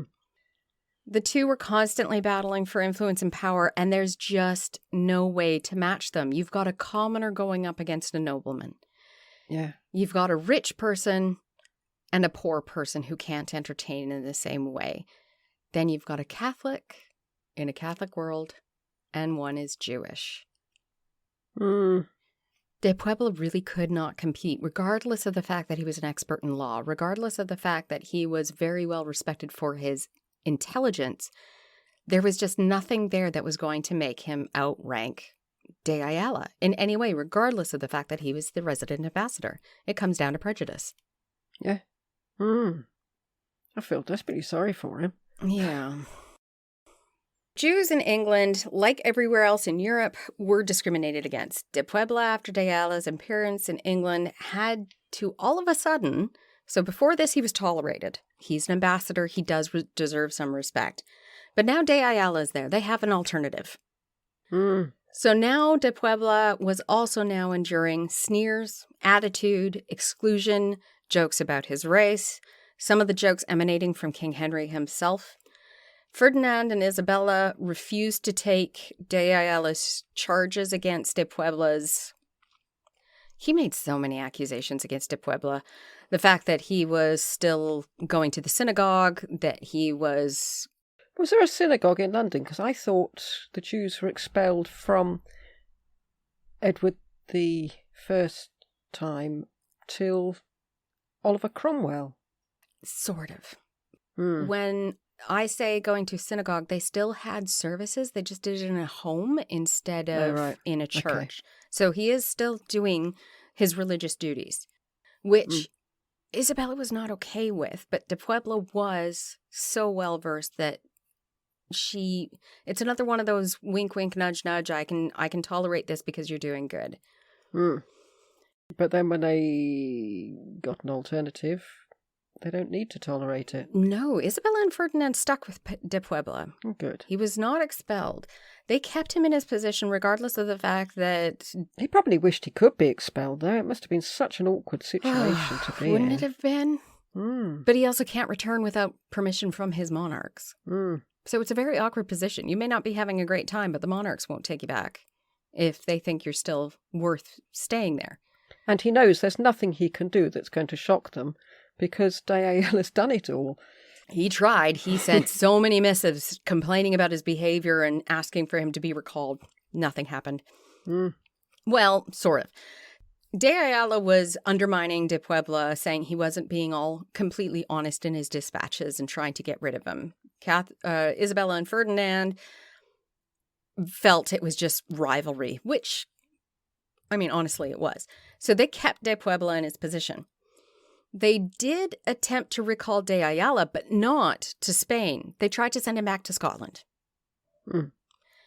But Henry liked him and found the competition, shall we call it, entertaining. Oh, dear. And required that he stay. That's quite... I don't like that. I know. Like the idea that he's watching this poor bloke being pummeled, effectively. Well, he was joining in. Some of the jokes were about, he was joking, it's dinner time, we should see De Puebla soon. Yeah. And remarks about the fact that he was Jewish. Mm. De Ayala did not like De Puebla. De Puebla did not like De Ayala. De Ayala meddled in every single business interaction that De Puebla was involved in, including the ones that were him trying to retain income. He would tell somebody that had approached De Puebla for legal advice, oh no, De Puebla doesn't know what he's talking about, do this instead. And because he has the charisma to actually interact with the person they're talking to, he could get results without having to go through De Puebla. So he was slowly eroding De Puebla's influence everywhere. I'm not seeing this man as a scamp.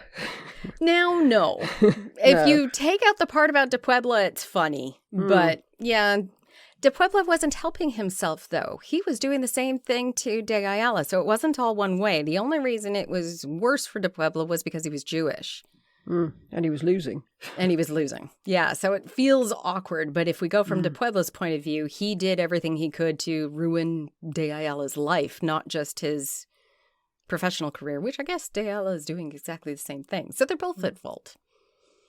De Ayala also began openly disputing precedents based on their social status rather than their ambassadorial credentials. Because if you remember, he's not the resident ambassador to England. He's still the ambassador to Scotland. This is sneaky. Technically, as the Spanish ambassador to Scotland, De Puebla should outrank him. But as a Don, the honorific title for a gentleman of status, De Ayala outranked De Puebla. But that should not have been the case for presidents in England official duties. No, because he should be in Scotland. Yes, but it worked. Yeah, because you're in a court. So, I mean, who are they going to listen to? The commoner who's Jewish or the nobleman who's Catholic. Yeah. De Ayala also spent a great deal of time undermining De Puebla by making jokes about him being Jewish, and he encouraged the English nobility in the court to do the same. De Puebla was not dumb. He was well educated and was known for being able to conquer intricate legal problems, but unfortunately he lost his head at the jokes. And he began raging under the taunting of De Ayala in public to the people who were making jokes at him, which just eggs them on. Once they get a reaction out of it. It does, but yeah. I mean, what's he meant to do? Just stand there and let them all come at him? I don't know, but his raging ended up further weakening his reputation.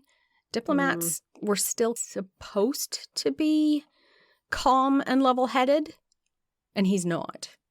And he's not in front of the people he's supposed to be an ambassador to, which does not work so well. He got the teasing to such an extent that there's an author and historian, Garrett Mattingly, which really puts it into perspective and also makes me cringe. It became, as he called it, a popular sport at court. Ooh. Yeah. This is bullying in the workplace. Very much so. And we do see these battles in state papers. De Puebla would claim that De Ayala was not the official ambassador and intruding, which he was, that he was impertinent, incompetent, which he was, and that he wasn't loyal to the Spanish court. That one we can't prove. But it's something that would make Isabella and Ferdinand go, Well, I should think so, because he's got such a sort of stretched loyalty with Spain, Scotland, England, and the Pope. Yes, 3 masters. De Puebla repeatedly asks for De Ayala to be ordered back to Spain, and if not Spain, at least get him back into Scotland. So what's happened to the negotiations that they were meant to be doing together? De Ayala is doing them all by himself. He's excluding De Puebla now. Right. Even though De Puebla is still trying to be in there. De Ayala masterfully twisted the situation by stating that De Puebla only wanted De Ayala out of England so De Puebla could sell out Spain unobserved. He's claiming that De Puebla is trying to arrange the treaties in Henry's benefit rather than the Spanish monarch's benefit. Yeah, they're both claiming the other one isn't loyal. It must have been infuriating for Isabella, because how can she tell? I mean, see, she can't... She's not there. In person, De Puebla let everyone know that De Ayala was not versed in law or Latin, making him unqualified to be an ambassador, and his behavior was a disgrace. All true. Every single bit of it is true. De Ayala was able to counter this with the fact that De Puebla was penny pinching and coming around for dinners because he was so poor he didn't have to pay for food if he only came and visited people when they were eating. Which is true, but possibly because De Puebla hadn't been paid for 3 years. And De Ayala didn't need to be paid. Yes. Author Mattingly claims that De Ayala would remark that, and I didn't find it, probably because it's not digitized, but, quote, the doctor's penny pinching and meanness would be surprising in an ambassador were it not so obvious that De Puebla was a Jew, end quote. Is that a comment from De Ayala or that's De somebody Ayala else? speaking of De Puebla. And like I said, I couldn't find it, but that's because it probably isn't digitized. But he has a source for it in not a state paper, but in a letter. Henry found De Ayala helpful in the diplomacy with both Scotland and Spain. And so he wrote to the Catholic monarchs that De Ayala should stay regardless of De Puebla, at least until the princess arrived. And he's explaining that because he gets along with him and so does James, he's the ultimate ambassador, even though De Puebla is technically the resident ambassador. Yeah, I mean, that makes perfect sense, doesn't it? Yes, it does. He can talk to both parties. Yes. And he can represent you to both parties, rather than just one person representing you to just England and one person representing you to Scotland. Henry is making this almost a cost-effectiveness argument. Surprise, surprise. He also mentions that Catherine would probably appreciate his company more than De Puebla's in a strange country because De Ayala was a courtier, would have been brought up to act appropriately with the princess. And since De Puebla seems to be a straight-laced sort of man with little humor, De Ayala would probably be the better one to calm her fears by being more friendly. And he's the same religion as she is. Yes. Thankfully, that wasn't mentioned in there. He didn't mention that. De Ayala was considered flamboyant and raucous and better company than De Puebla in England. For a young princess, though. I mean, this womanizing, brawling, drunken bishop. That's not mentioned. Diplomatically, that's not mentioned. De Ayala used his obvious charm when he met Catherine to turn her against De Puebla, of course. De Ayala traveled with Catherine to London, regaling her with stories of his life, Scotland, incorrect histories of the areas they were going through. He was just making stuff up. And little snide comments about De Puebla. When the king's procession caught up with Catherine's entourage, it was De Ayala that was chosen to tell King Henry that no one could see her according to Spanish custom. Oh, right. Yes, I remember this bit. Yeah, so Spanish custom that Catherine could not be seen until after she was married when the veil was removed by anybody. I can imagine De Ayala was actually amused with this, since he would have known Henry, and he didn't push the issue. Catherine's duenna, Donna Elvira Manuel, did and failed. When Henry said to her that they would see her regardless of whether or not she was in bed, because that's what Donna Elvira claimed, De Ayala apparently laughed heartily at the comments. He thought this was a great joke, and Henry found it funny. Not for her, though. No. Poor little mite. Yes. Yeah, because he was just going to barge into the bedroom and drag her out of bed, wasn't he? Yes, he was. Although I did find in this that Catherine was already up and being dressed by the ladies just in case. So she hadn't actually gone to bed. She had retired to her chamber, but she hadn't gone to bed. Yeah, but he didn't know that. No, he didn't. Yeah. No, he didn't. We know that De Ayala was later involved in the situation of Catherine's plate and jewels being claimed as part of her dowry, but we do not have much more about that information. And I didn't find access to the marriage treaty. De Puebla is saying that the plate and jewels are not part of her dowry and that they're hers. De Ayala is saying, yes, they are, but she's still starving, so she needs to sell something in order to eat. They're both arguing back and forth, and neither one of them really helping.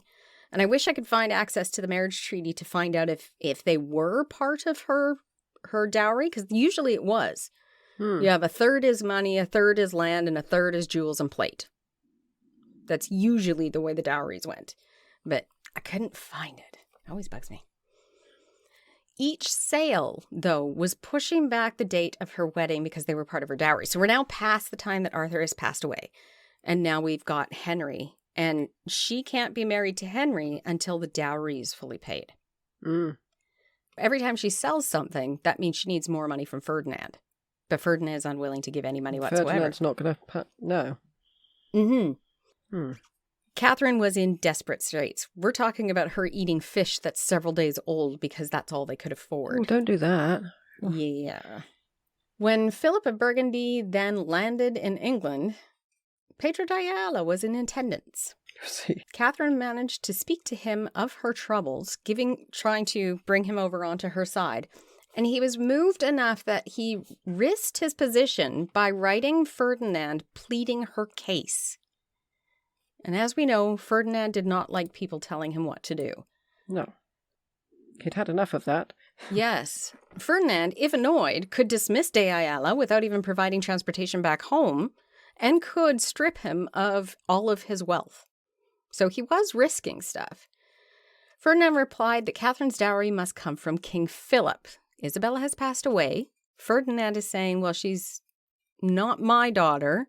The original treaty was negotiated by Isabella, so that's Castilian problems, not Aragon's problem. So she needs to go to Philip for the money. And Philip's on his way to become King of Castile. Yes. But it's a bit confusing because he came when Philip, and he was there when Philip and Juana washed up there, but he was also there later when there was a visit. Apparently there was a visit that we didn't get to. Ferdinand was blaming Philip for not completing the dowry, and Philip was saying it was the responsibility of her father to pay the dowry. You can see both arguments, but it doesn't help Catherine. De Ayala, he successfully completed the treaty that married Margaret Tudor to James of Scotland. He also attended Catherine at her wedding. After that, De Ayala was ordered back to Spain in September after the wedding. Isabella had passed away. Yeah.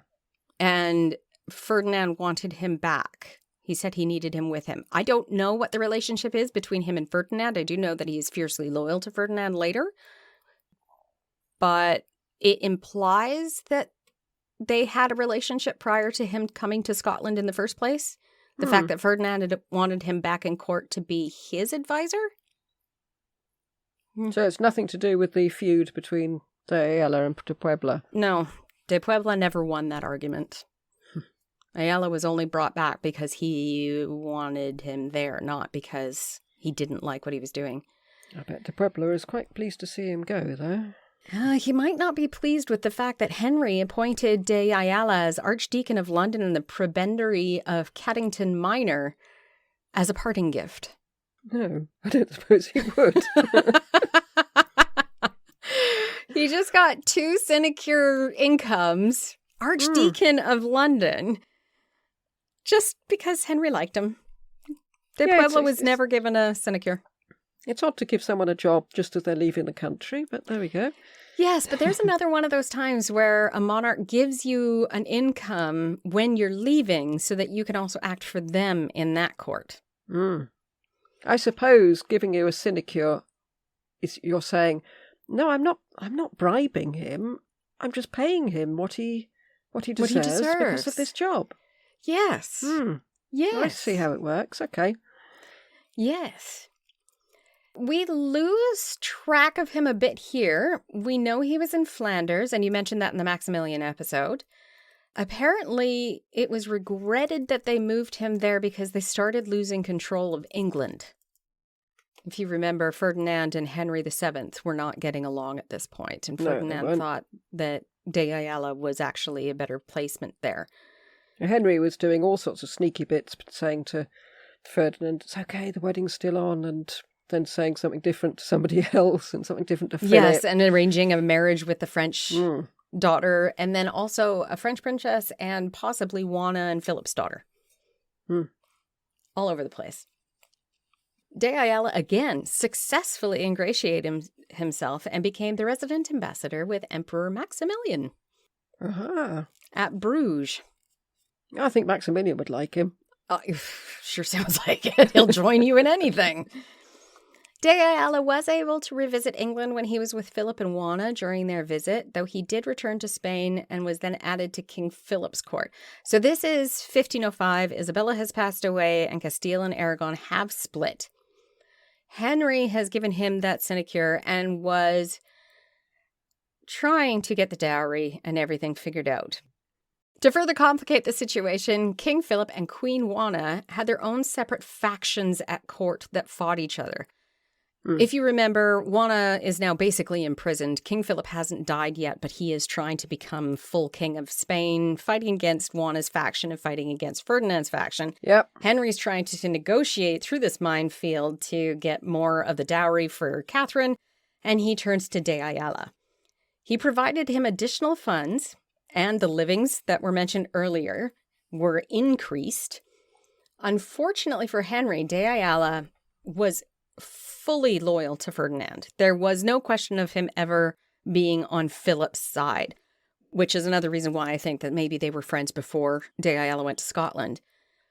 And instead of helping Henry's envoys, he ensured that they were entangled in every court conflict and court intrigue at Philip's court that he possibly could to delay them, because he did not want this negotiation to end and for Ferdinand to be forced to pay any money. Ferdinand is arguing that with Aragon and Castile's split, Aragon does not have the money to complete the dowry, which is sort of true. Castile and Aragon together were very wealthy. Aragon itself was not. And when they were all together, they were also drawing on the money that they were getting from Naples. Yeah. But De Ayala was writing to Ferdinand before saying, do send the dowry. I know, but he changed back. Okay. Once he was out of England, I think maybe it's one of those things where if you've got a woman crying in front of her, you're going to be kinder to her.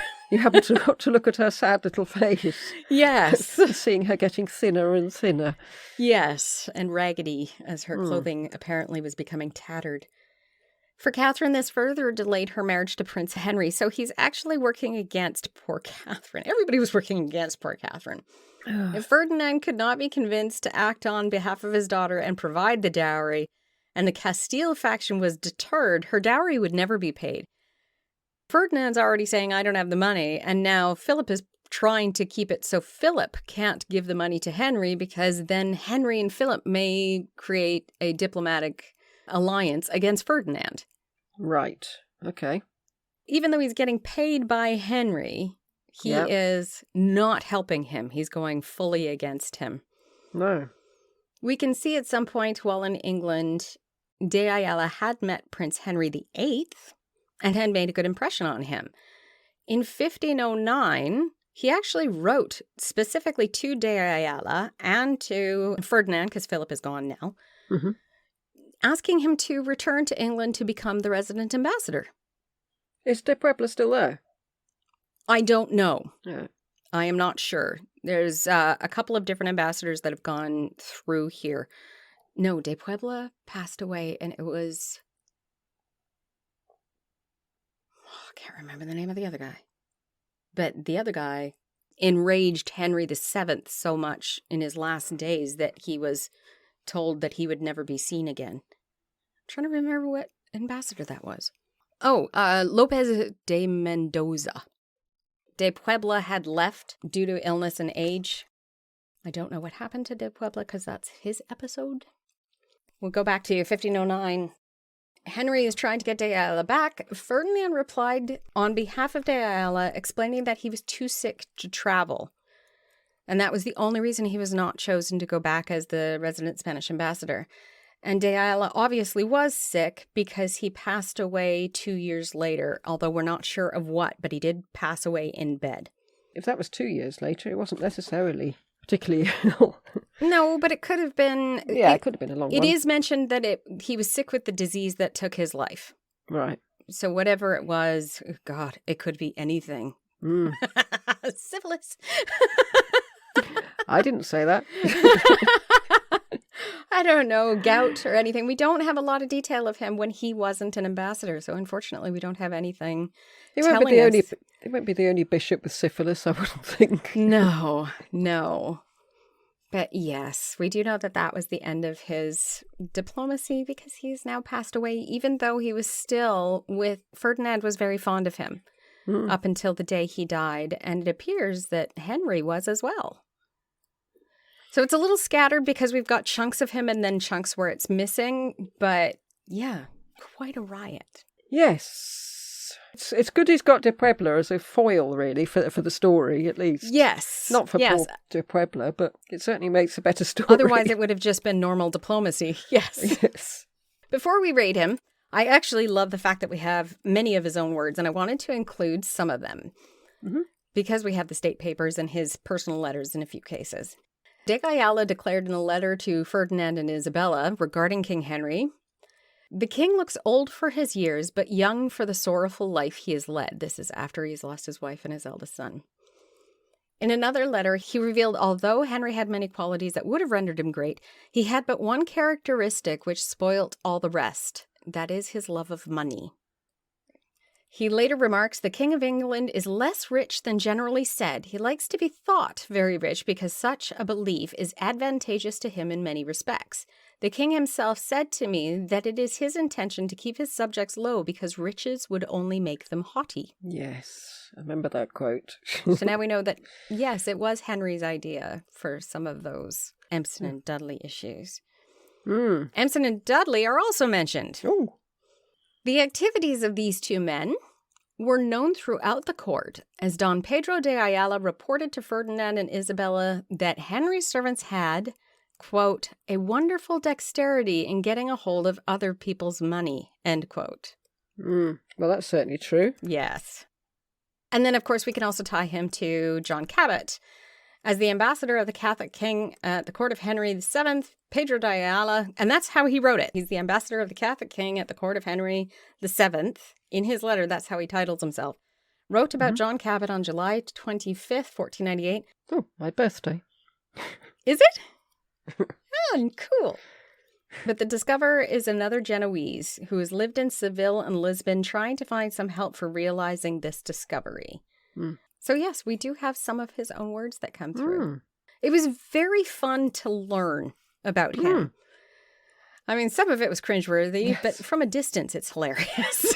It is, and unfortunately, the cringeworthy stuff is the story, isn't it? Yes, it is. Because you just think, oh dear, poor Puebla. And you can see each situation, how this humorless, stodgy man and this person that everybody finds hilarious, and you can just imagine. It's a bit like Mozart and Salieri from the film Amadeus. Yes. Yeah. Yeah, if it wasn't for, for me, I started feeling cringeworthy when it specifically started taking him on as if he was, the Jewish part of him was the part that was objectionable. Yeah. Other than that, it just seems like two people who really don't get along. Yeah, that just added a really unpleasant flavour to Taste the in thing. your mouth. Yeah.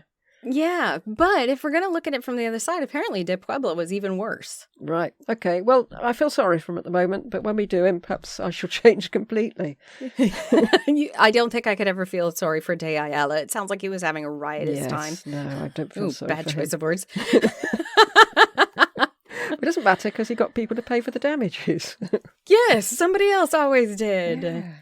That poor commoner that got killed, though. They don't count. Doesn't matter. Nope, not at all. Amphibole. I think there are several cases that can be made for intrigue.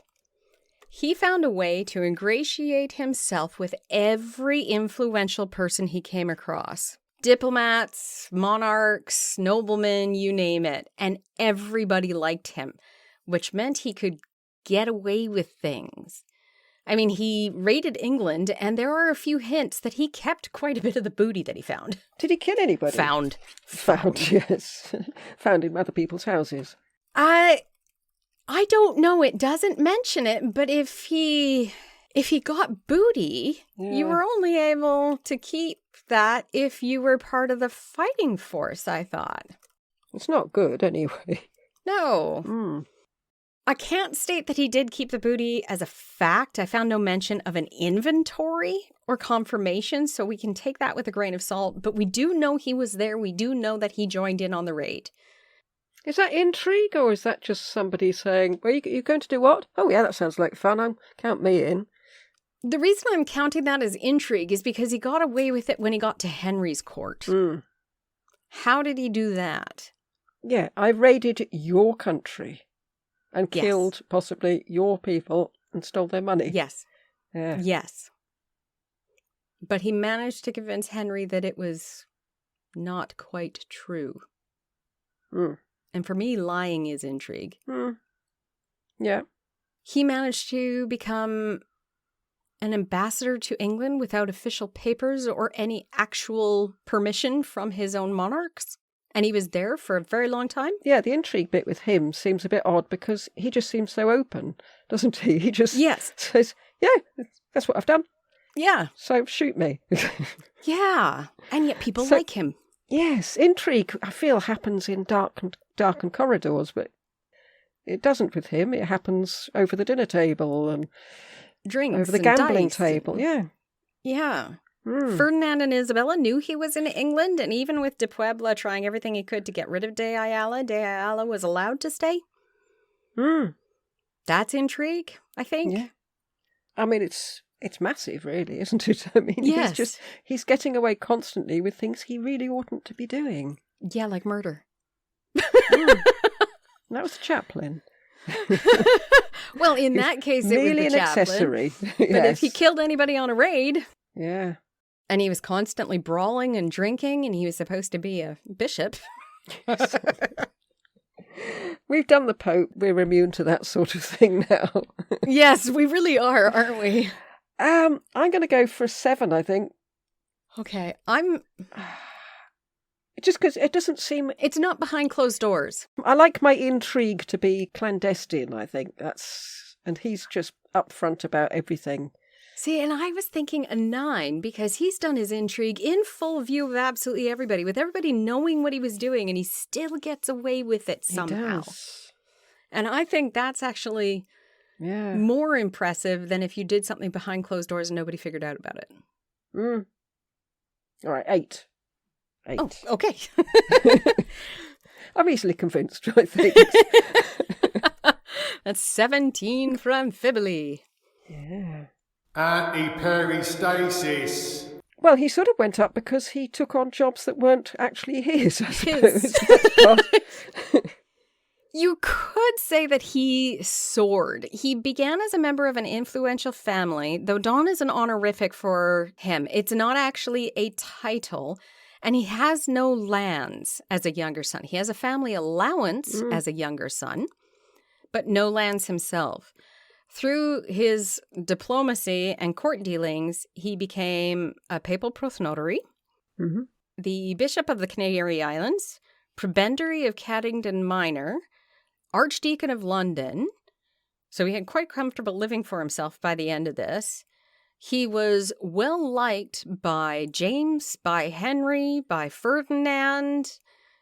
We apparently find out that he was well liked by Maximilian as well, although Maximilian didn't have any money to give him.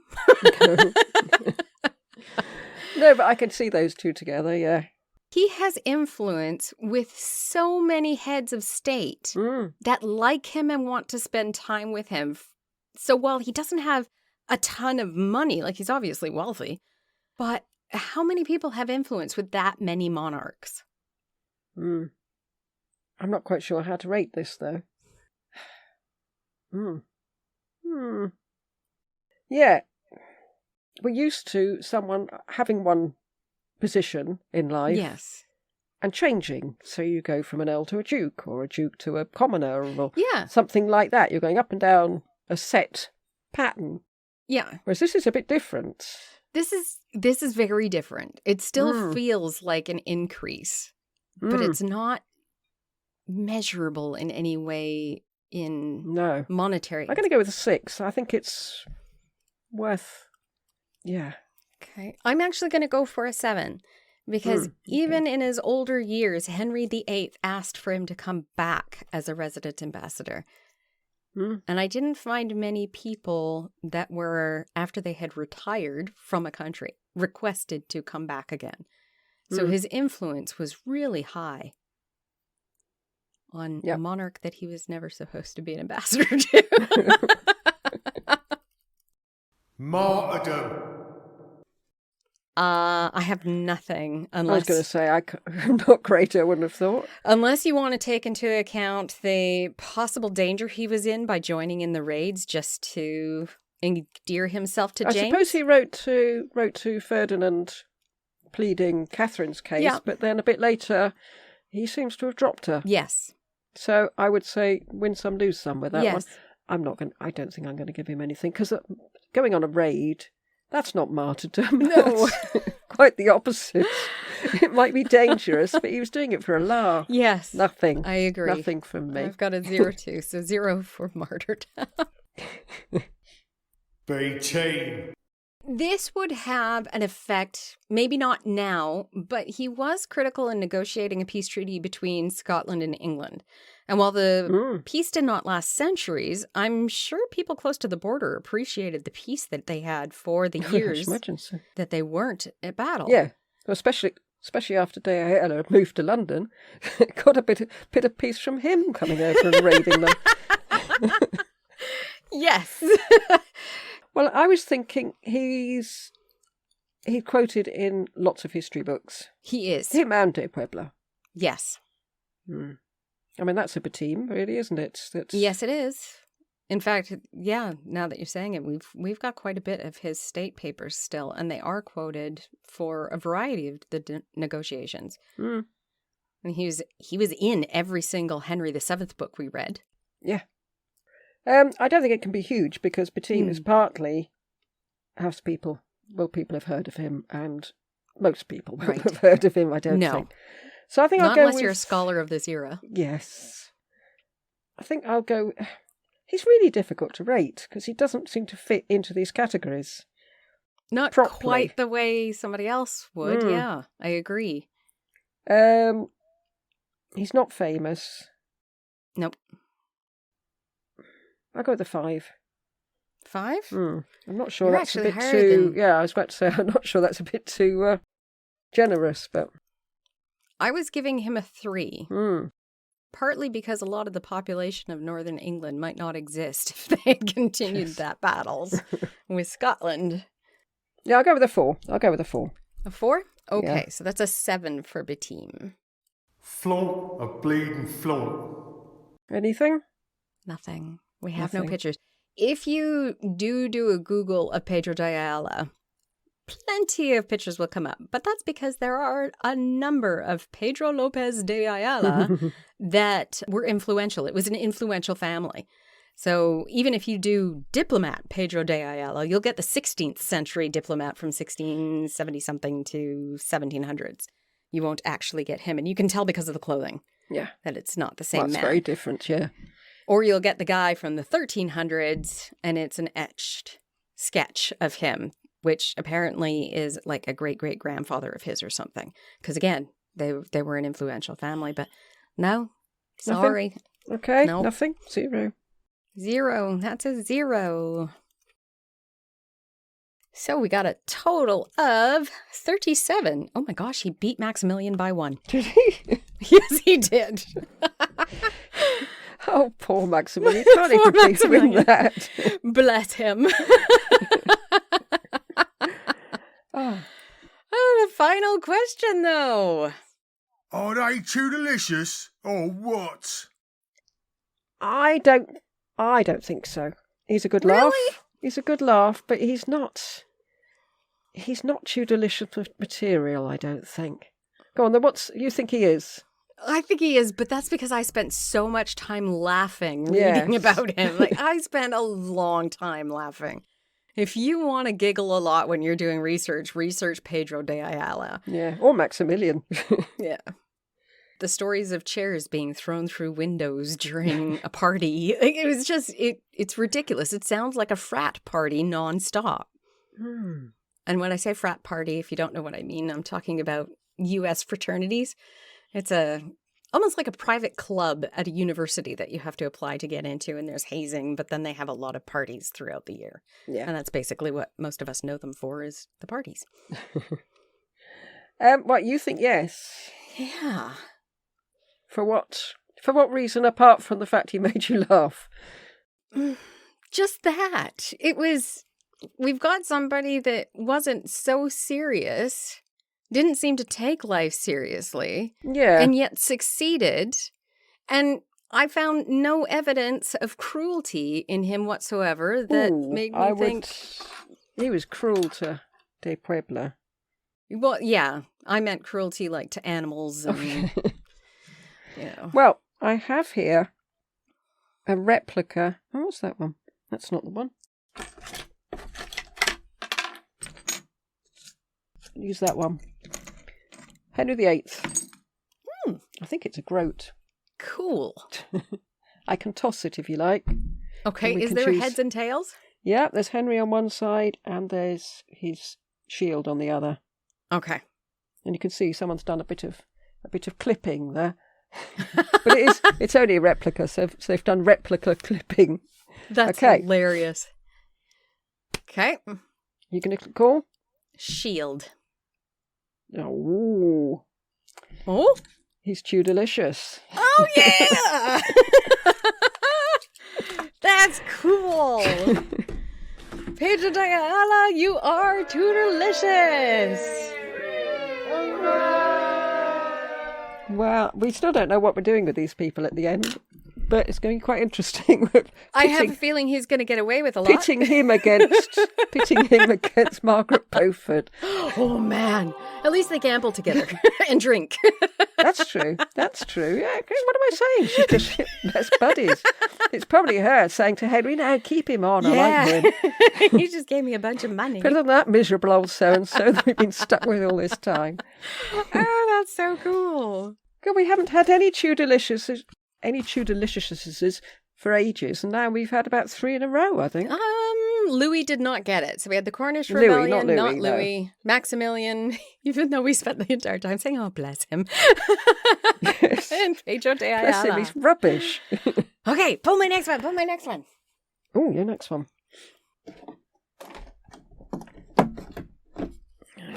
Magic box. You have got...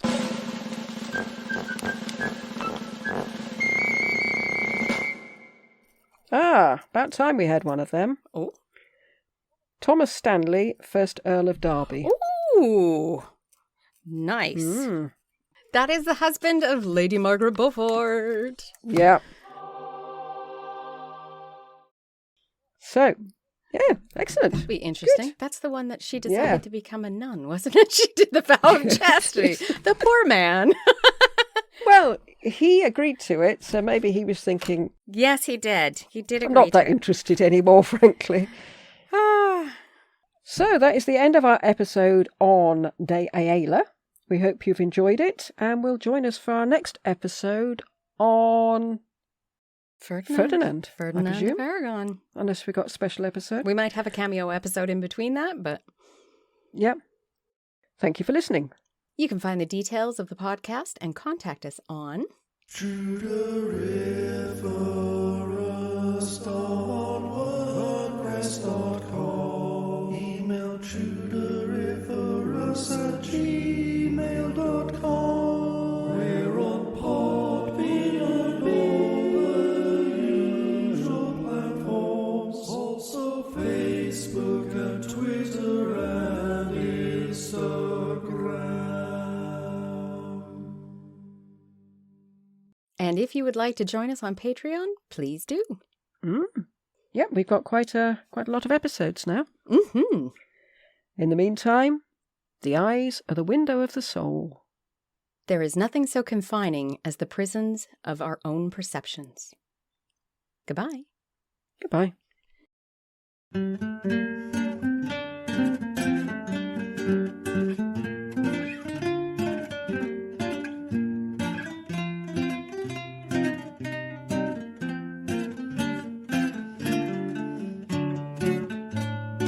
What can I say? I'm a scamp, I admit. I party with the best of them, put it away a bit. It's a bit of a joke, it's a bit of fun and games. But what does it matter when I'm popular with James? What can I say? I'm a scamp, I confess. I've been found on the streets in a state of undress. It's a bit of a lark and a bit of mischief, and I'm smashing up my room like Mick and Keith.